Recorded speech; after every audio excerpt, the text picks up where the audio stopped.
What if the reason you can't stop is not because you're weak, broken, or anxious, but because your brain believes it's saving your life? That constant replaying of conversations, the imaginary arguments in the shower, the endless what-if scenarios before you sleep.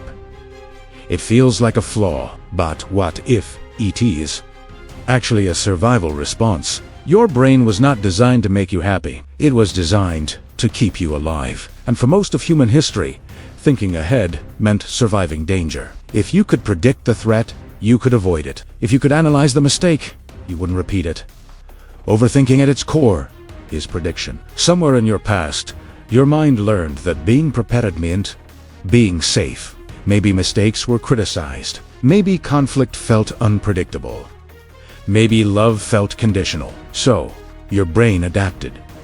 It started scanning for risks, replaying conversations for hidden meanings, simulating future outcomes before they happen, trying to stay one step ahead of pain. And the more it worked, the more it repeated the pattern. Here's the hidden part. Your brain does not know the difference between physical danger and social rejection. A lion in the wild and an awkward silence in a meeting can activate similar alarm systems. Your nervous system reacts first. Logic comes later, so when you lie awake at night replaying what you said earlier, your brain isn't punishing you. It's trying to prevent future embarrassment. It's trying to protect your identity. It's trying to secure belonging. Because in ancient terms, rejection meant isolation, and isolation meant death. Now imagine this system running in a modern world where threats are mostly social, psychological, or your brain never turns off, because it never feels fully safe. Overthinking feels like control, but it's actually hypervigilance. It convinces you that if you think hard enough, long enough, you can eliminate uncertainty. But uncertainty is not a problem to solve. It's a condition of being alive. And here's the paradox. The more you try to stop overthinking by force, the more your brain interprets that as danger. Why are we trying to shut this down? It as a key. There must be something we're missing. So it thinks harder. This is why willpower rarely works. You can't argue your way out of a survival response. You can only signal safety when you notice the loop starting. Something subtle happens. There's a small gap between and the thought. In that gap is awareness. And awareness tells your brain, we are not under attack. Overthinking thrives in the absence of safety. Not just physical safety, but emotional safety.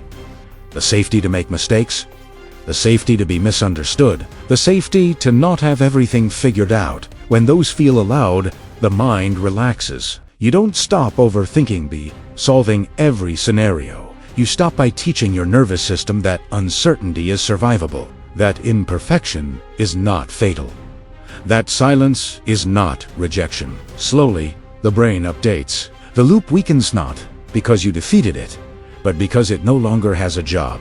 It was protecting you.